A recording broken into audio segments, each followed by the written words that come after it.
Welcome to our June 2021 Virtual Community Area Watch Zoom meeting. My name is Mandy Wan, Public Safety Supervisor for the City of Rosemead. We will be sharing 3 informative presentations. They are crime updates presented by Deputy Farley from the Los Angeles County Sheriff Department Rosemead Special Assignment Team, and the City of Rosemead Parks and Recreation Programs and Events presented by Tom Pulkin, Parks and Recreation Director. And wrapping up this month Area Watch presentation will be me providing you a COVID-19 updates. We have one exciting announcement on the 4th of July Chalkathon by our City Clerk, Ms. Erica Hernandez. Good evening, community. Thank you. The Beautification Commission invites residents of all ages to participate in the city's first July 4th Chalkathon. Join in the fun by displaying your patriotic pride while beautifying Rosemead in the comfort of your own home. There is no entry fee. Chalk is available on a first-come, first-served basis with a limit of 1 per household. Please contact the City Clerk's office at 626-569-2177 to obtain a chalk box. Proof of residency is required. To participate, please send an email to beautifyingrosemead@cityofrosemead.org with your name, address, phone number, age group, and a minimum of 3 to 5 photos of your chalk art. The deadline to apply is Monday, June 28th by 5 p.m. The winners will be announced via the city's social media outlets on July 4th. The winning recipients will be presented with a summertime themed basket and will be recognized in our social media outlets. For more information, including how to obtain a chalk box, please contact Natalie Hayworth at 626-569-2177 or via email at beautifyingrosemead@cityofrosemead.org. Thank you. Thank you, Ms. Erica Hernandez. Right now, we'll turn this over to Deputy Farley for his presentation on the LASD crime updates.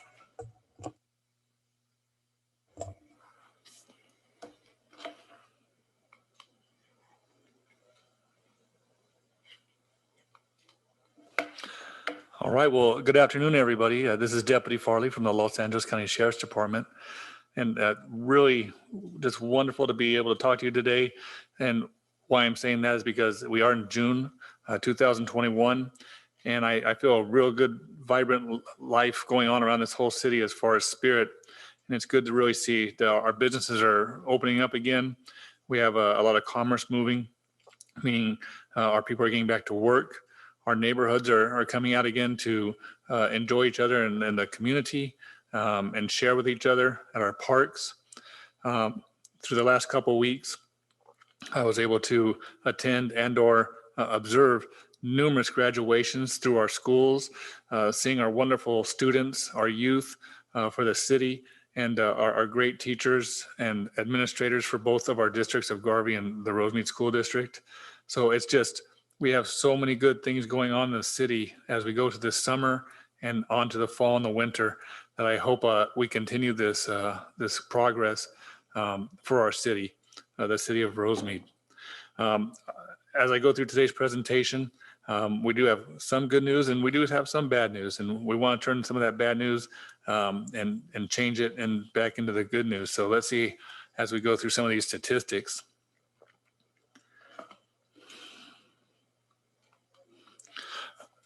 Today's topics, as you see on the screen, will be our crime stats update, the crime trends, and then some reporting options. Okay, as you see on the screen, and as I will dictate some of the percentages to you, these are the crime statistics for the year to date. And again, we compare 2020 to 2021. 2020 was quite an odd year for us due to the pandemic and the situations that occurred as far as people being at home more often, especially during the daytime, and our businesses not being open as much during the day or evening times.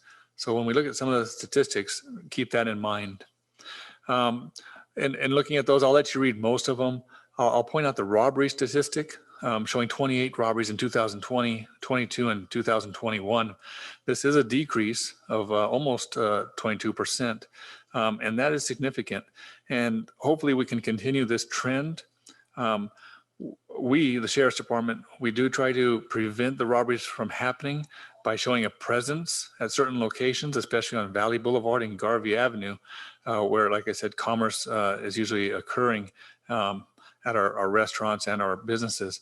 And we know that the people who like to rob others are looking at these locations for potential victims. The aggravated assault, this is disturbing, and it continues to be disturbing. And I'm going to bring this up a little bit later during the presentation. You see the increase is almost 43%. I will address this a little bit later during the presentation because this needs to stop. We need to bring this number down, and I will give a couple of suggestions of hopefully how we can do that. Burglary, same thing. We see an increase in burglary. That's counting commercial and residential. And then the grand theft auto, that's where somebody actually steals your car and uses it for their purposes. Most of these cars are recovered, usually undamaged. They usually have been used either for transportation by the criminal or possibly criminal activity. So again, we'd like to see this number go down, and we'll address this also during the presentation later. I will have you look towards where it says Part 1 crimes total. That's where we add all these together, and you see the number of 539 for 2021 and 465 for 2020. Almost an increase of 16%, but I don't want you to be completely alarmed by that. And actually, based on everything that's happened through last year and this year, with the pandemic, with the economic crisis, with our political atmosphere, and with our current law situation and bail situation in the county of Los Angeles, this is not a very bad statistic. When you look countywide, our percentage of Part 1 crimes total is actually lower than numerous other parts of our county. And again, I would give that to the citizens of Rosemead who are being alert, who are looking out for their neighbors, who are calling the police to come when they observe suspicious activity. And then I would also look towards the police that we have here in this city who are doing their job the best they can. So again, that statistic of almost 16% is not that bad. Okay, what I put here is crime trends, and we're just focusing on the crimes that we just talked about. And robberies was one of them I said where it's lower, and that's a good thing for us. But now, what are the robberies that are occurring? And going through the reports, most of the robberies I saw were for cellular phones. And they were usually stolen from individuals who were on the streets or in parking lots. Either they were talking on them or they were walking with them and they were visible. So we would usually call that a crime of opportunity. A suspect or the person who wants to steal from you would observe you either having that cell phone out in your hand or talking on it and maybe not being aware of them who was watching you. And then they would take advantage of that and make their move to steal your property. So we saw quite a few of these, and they're mostly happening on Valley Boulevard, on Garvey Avenue, and sometimes near our parks where people are walking and they're paying attention to their phones. So try to walk in groups. And then if you can, try not to always have your cell phone out if you don't need to have it out. And just try to really be aware, okay? Remember that distance between you and somebody else, and always have some type of plan to maybe avoid them if they're trying to steal from you, or to get assistance from other citizens or from law enforcement as soon as possible. I also wrote on here where it says cellular phones have also been stolen from our cellular phone stores. The suspects are looking at taking these phones because of their value and their ease of moving the product, the cell phone. So that's why they're targeting us individuals who have the cell phones and our cell phone stores. So again, I'm sharing this information, especially for our business people who have the cell phone stores. And we have talked to you in person sometimes. And what we always recommend for you to have is a good surveillance system. Have a good policy or plan for your employees for their safety and the safety of the customers. Remember, once again, your lives are more valuable than any piece of property. And if we do have that good surveillance or good witnesses, most of the time we will track these suspects, these individuals, and we will get them in the future. Because remember, they're just not doing this to one business, they're doing this to multiple businesses, and usually in different cities. So they will be caught. Commercial burglaries. Again, these are burglaries for our businesses. And as you're reading on there, it's mostly involving front glass doors that were shattered. And it's usually happening during the early morning hours, meaning usually after 1 o'clock in the morning, between 1 and 4 o'clock in the morning. I've seen that trend. The front glass doors, if you drive around our city, you'll see a lot of businesses do have a lot of glass doors, and they don't have any type of bars or a screen to protect them. And what's happening is we do have numerous type of burglars who will shatter those windows and go in and grab as much as they can, usually within 2 to 3 minutes time, and then exit. And they're usually looking for quick money out of your register or any type of computers or laptops that they see within their front lobby area or office area of your business.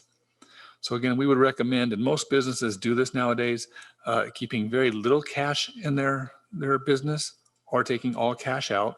Keep your register open so they can plainly see there's no money in there. And if you do have the computers or laptops, if you can secure them or put them out of view.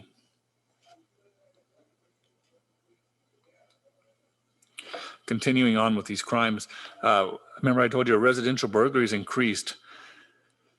This alarms us. And when I say us, I'm talking about law enforcement. And as you're reading on the information I give you, the city has seen a significant increase in May. And you say, well, why would that happen? Now, this would be my educated guess based on my experience and the data that I've went over. And we've seen a lot of people, citizens, return to work. And when they return to work, their homes have been vacant now during the daytime hours. The criminal element, meaning the people who are burglars, of course, they know this. You have a job. Some of your other family members may be students, and that's their job. So you guys go to your job every day or go to school every day. The burglar has his job. His job is to watch your home and see when you leave, and then he's going to try to steal from you. So that's what he will observe. So that's probably why we see this increase in our residential burglaries, because we do have our citizens or people now going back to work and or school, and they're out of the home. You see, I have in bold letters for our neighbors. Even though you may have left, you do have neighbors, and always try to know your neighbors. And neighbors, if you can continue to look out for your fellow neighbor, your residents, remain vigilant. Keep your eyes open. You see any suspicious people walking around or suspicious vehicles that don't belong in your neighborhood, call the sheriff's department, okay? You have our numbers. If it's a crime happening right now, of course, it's 911. If it's just somebody you see that might be suspicious, that might be about to do a crime, or casing maybe for a future date of a crime, you can call our business number at 626-285-7171. But really, it's our neighbors who are going to help us here, because their eyes are the ones who are going to protect your homes. Aggravated assaults. That's the one I told you was really disturbing, and that I would like to see, and I hope all of you would like to see go down. Now, what are aggravated assaults? Assaults basically committed against individuals, against people. And how the sheriff's department categorizes these, they could be from a regular type of serious fight on a street between people who don't know each other, or most likely and most often it's people who know each other. And then even more often than that, it's people who know each other and have a loving relationship. And I'm talking about husbands, wives, boyfriends, and girlfriends. And this is counted in our aggravated assaults category. We call that domestic violence. And as you can see, our past 2 months are consistent with the majority of the assaults being domestic related, or instances where the suspect and victim know each other. Now, when I say domestic related, that's again is that husband, wife, boyfriend, girlfriend relationship, a loving relationship where the emotions have gone in the wrong direction. And now we have that husband or wife hurting each other, actually putting their hands on each other, and that makes it an assault. And if you remember, the number was 50 of those. That's unacceptable. I know we all have these pressures going on, but we as a community or as family have to help others who may be feeling the pressures of this in their relationships. So I implore you, I hope that families, communities, church individuals, if you can help these others with counseling and or guidance, so they don't go to that next step of using violence, physical violence, against their loved one, their husband, wife, their boyfriend and girlfriend. And that would be how I would see these assault numbers going down. The last part where it says a victim knows each other, that sometimes is brother and brother, uncle and nephew. We see a lot of that also happen as far as aggravated assaults. And again, this is family related. So to get those numbers down, we need family members. We need that counseling. We need people to somewhat intervene in a caring manner. Okay, and that's hopefully how the numbers will come down.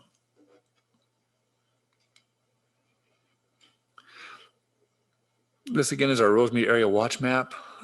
Hopefully in the future, in the near future, we'll be able to once again meet in these areas of your community at your local schools and actually see each other and talk and share. I put it up here again just so you have that quick reminder. We do have those 9 areas, and hopefully and praying next year that we're up and running and we all get to visit each other and talk.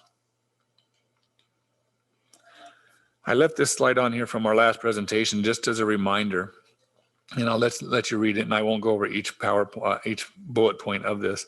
As far as the department and the community working together in the forms against hate crimes or hate incidents, we are very fortunate in the city of Rosemead. We have had very little hate incidents, and we've had no hate crimes as far as current investigations going on right now. We want this to continue. As you're reading some of this, just know that the Sheriff's Department will take a zero tolerance towards this, as does our city of Rosemead and our leaders. So we will not allow this to happen in our city, and we will go after those suspects who are, would be perpetrating any type of hate crime or hate incident. A hate incident actually is not a criminal act, but it is still reported to us as a Sheriff's Department, and we will follow up on it. And we talked about those last time in the presentation. I've given you the phone numbers again. 911 would be for something happening now that's an emergency. The business phone number of 285-7171. And then we also have Crime Stoppers, which we always inform you about, and you'll see a slide on that later. This is a slide on Crime Stoppers. This is a very good program. It's very active. We have numerous tips right now that we're working on, and quite a few of these tips do produce criminal activity. So again, community, we appreciate this. Keep this up. This is for your community members, your neighbors who do care about what's happening in their residence areas and our business areas. And like I said, we've had quite a bit of success with this. We do follow up on every tip that we get. We have left this slide on here again for you to be able to have another option for reporting. And again, as you see, this is mainly an option where maybe the crime is a lesser type crime that doesn't have workable information. Workable information would mean that the Sheriff's Department has something to go on and we're going to continue the investigation. This would be sort of a crime that doesn't have that, meaning, yeah, somebody stole my phone. I have the slightest idea who did it. Or maybe somebody vandalized your property and you haven't the clearest idea of who could have done it. There's no evidence. This is what you would use this system for, okay? And as you can see, you can visit our website at www.last.org, and that's where you can log on to the system to make that report. The criteria for the report is listed for you here in the bold red letters at the bottom. This will be concluding my presentation. I always put questions and answers because we always really appreciate getting questions from you, but in our current forum, we can't do that. But again, you can always call our station. If you do live in the city of Rosemead, do you have any questions or concerns?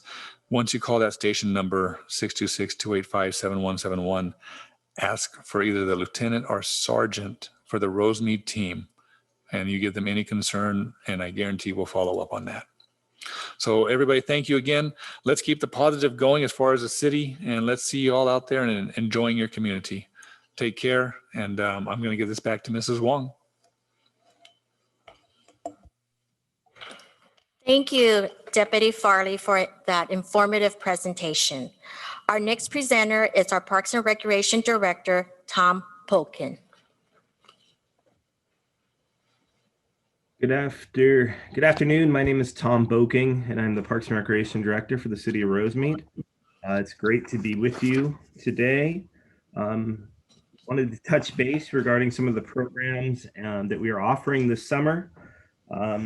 As you all know, I'm sure it's been a difficult time, and while we are seeing a ton of light at the end of the tunnel and we're almost there, we are not open completely just yet. Many of our facilities are open and ready to go. Our parks majority of them are open. We are hopeful that all of our picnic shelters and basketball courts will be open in the next couple weeks.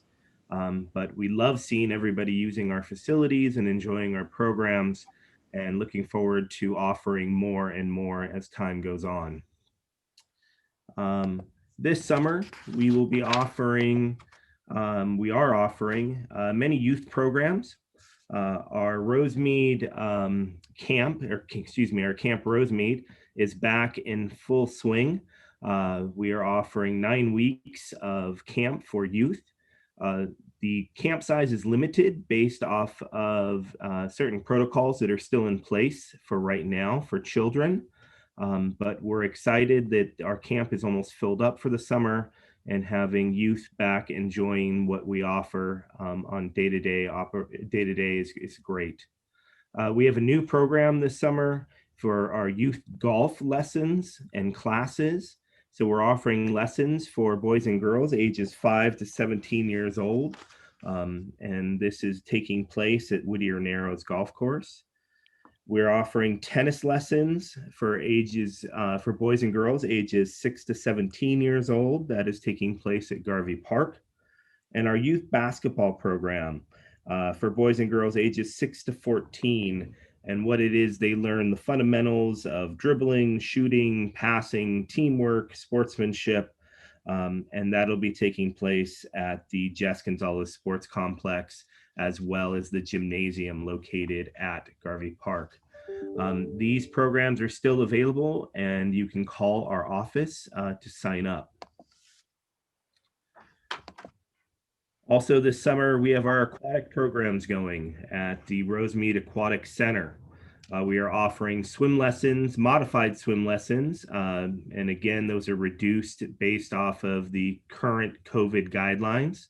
We're hoping as the summer moves forward, we're able to open up slightly more and accommodate more participants. But right now, we are only doing swim lessons at the Rosemead Aquatic Center. We also have our Aquatic Fit Program, which is almost like our water aerobic program. That's taking place now and until August 18th, and classes are being held Monday and Wednesday from 3 to 3:40. The cost is $3 for residents and $5 for non-residents. We are also offering our lap swim program. That'll be offered from now until August 21st. Time slots can be reserved on Monday through Friday between the hours of 12 and 2, and on Saturdays between the hours of 10:30 and 12:30. Cost is $3 for residents and $5 for non-residents. Those two programs, the Aquatic Fit Program as well as the lap swim, are for reservation only, and reservations can be made online through our website. but those are required in order to participate in those programs. Swim lessons are also registration based, and you can call our office to get more information and to sign up. We also have our Rosemead Rapid Swim Team. They're fully going operational, and their practices are Monday through Saturday. Times vary based off of the skill level that the participant has. While we are not offering our normal summer schedule with special events, we are offering a couple different things. So we're offering 2 concerts. We're excited to have these concerts. One will be Friday, July 30th from 7 to 9 p.m. at Rosemead Park, and that'll be a Jenny Rivera tribute band. Outstanding band. We're excited to have them. We'll also be having a summer concert on Friday, August 13th from 7 to 9 p.m. at Rosemead Park, and that'll be the LA Sound Machine. Our 4th of July event, unfortunately, is canceled for this year. We're looking forward to bringing it back in 2022 with our parade, our celebration in the park, as well as a fireworks show. So please mark your calendars for Monday, July 4th, 2022, and we will be back at Rosemead Park. We also have our senior programs taking place. We have our lunch is currently still a drive and go program on Mondays and Wednesdays. We're distributing at 10:30 a.m. at Garvey Center. We also have special featured days. We have a couple that are coming up. On July 7th, we have our National Graham Cracker Day, where we'll be celebrating graham crackers with all of our seniors, as well as National Lollipop Day on July 21st. So just giving a sense of normalcy and a little of excitement to our senior participants. We have our Crafts to Go, which has been a highlight this last year, where seniors are able to come by and pick up crafts that they can do at the safety and luxury of their own home. So we have some daisy clothespin wreaths and a summer napkin holder, a seashell turtle, and summer lantern, and more. So if you're interested, please contact our senior programs for more information. Drive-in bingo has been a huge hit, and so we will continue to do that. Our next bingo is not going to be until August 26th. That'll be from 5 to 7 p.m. at Garvey Center parking lot. And then obviously we are still offering our transit access pass through MTA. And that is a tap card which can be purchased by seniors for $9 at Garvey Center. Now, as things begin to open, we're hoping to be able to open our doors and bring seniors back into our facilities and offer more. But please be patient with us as those programs begin to roll out in the next couple months. Last thing I have for you is a fall preview. Classes will begin, registration for fall classes will begin on August 18th, 2021, with the first day of classes that will begin the week of September 7th, 2021.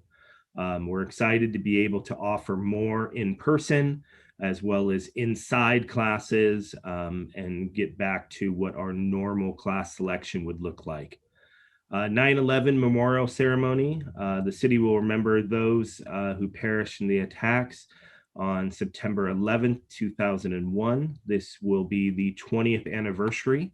And so we are looking forward to having an in-person celebration of those on September 11th, 2021. So more information will be coming regarding that event. Our fall fiesta will return. We're hoping to return on Saturday, October 9th at Rosemead Park. Please stay tuned for more information. And then as well as our annual trunk or treat event, which will be Saturday, October 30th, 2021, and that will take place here at City Hall Plaza area. We're looking forward to having these events, and we're hopeful to having these events back in person, and again, back to what our normal calendar would look like. So that's what's going on with Parks and Recreation. We're excited to see everybody and getting people returning to our programs and to our parks and our facilities. And we look forward to opening more and offering more to everyone. So thank you for having me.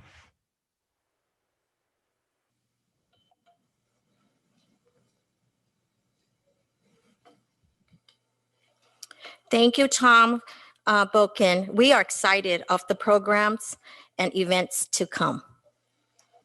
And I'm going to wrap up our Area Watch presentation with the COVID-19 updates.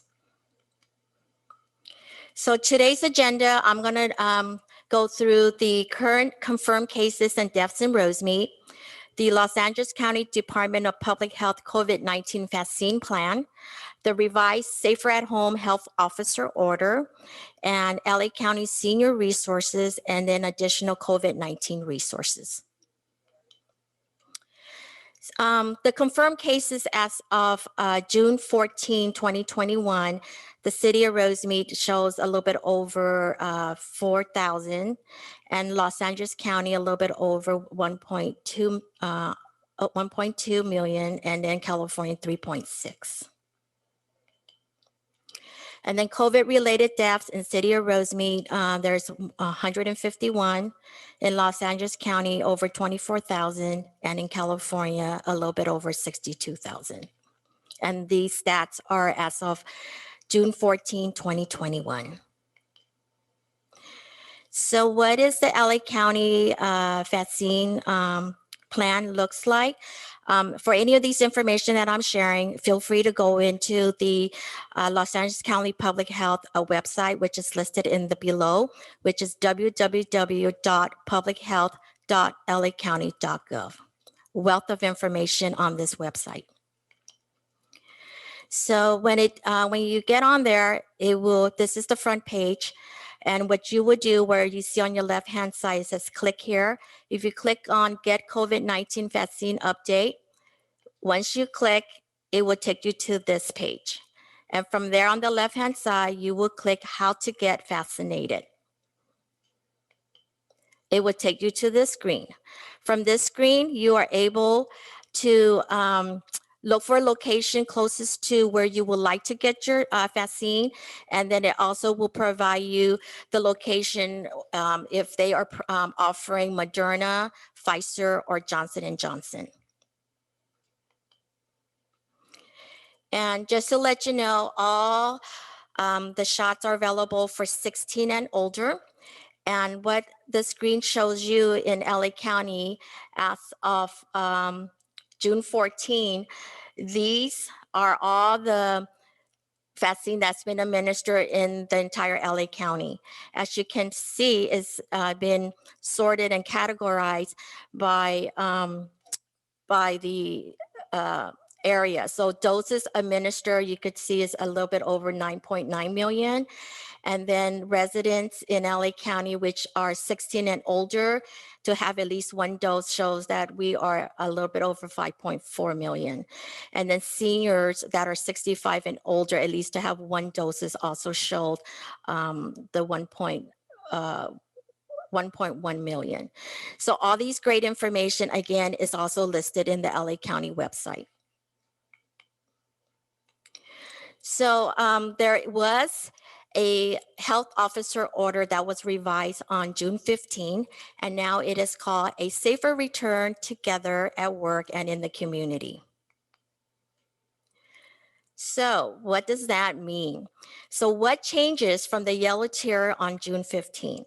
So California is no longer requiring the enforcement of capacity limits in businesses and most other locations. So the color tier system will now be put to rest. So businesses can now continue without physical distancing requirements for attendees, customers, and guests. Fully vaccinated people will not be required to mask up, of course, with a few exceptions.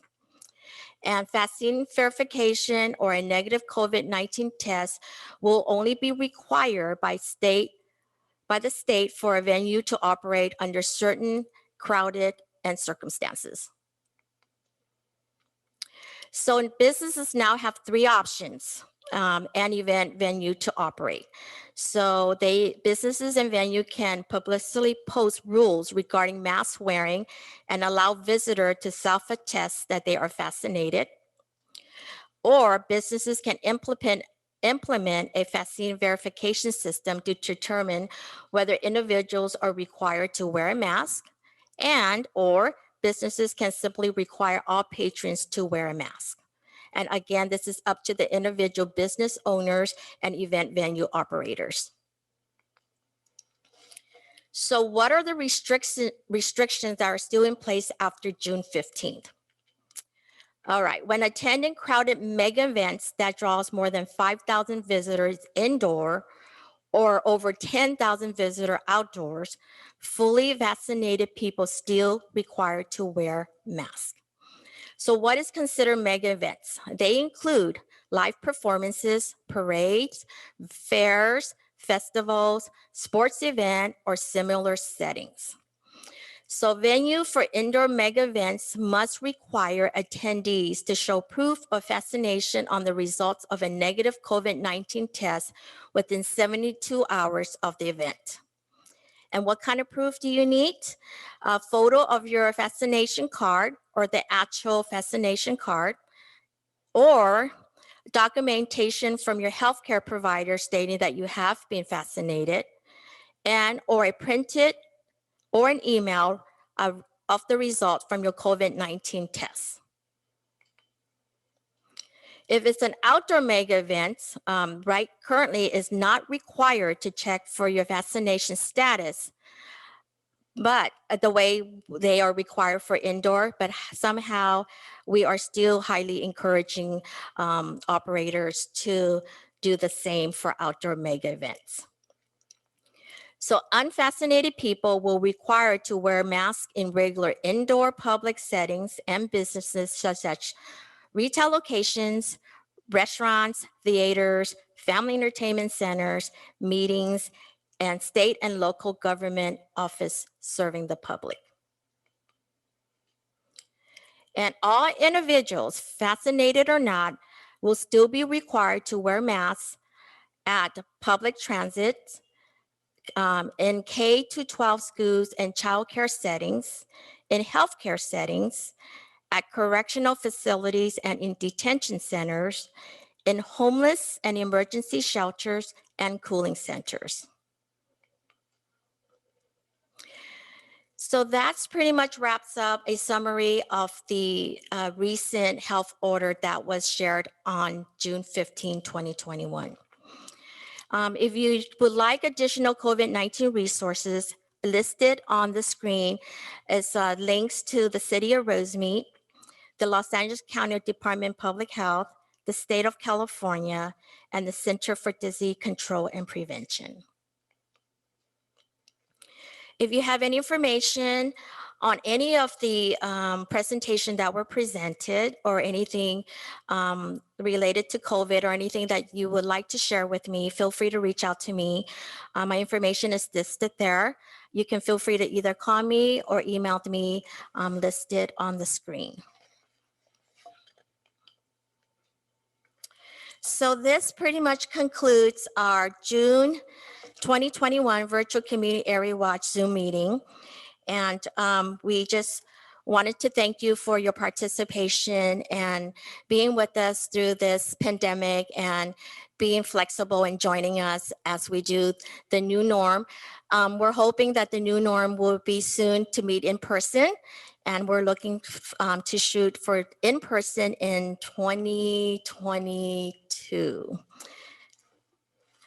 And just one last note, we are partnering with American Red Cross to host a blood drive on June 28th at the Rosemead Community Center.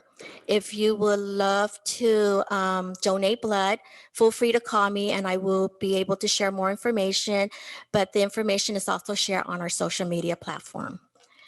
So with that said, this concludes, as I mentioned, our June 2021 virtual area Zoom meeting. And we just want to make sure that we all continue to do our part. If you see something, say something. Please call Temple Sheriff Station at 626-285-7171 or 911 when a crime is in progress. Until then, please be safe and take care and have a great 4th of July.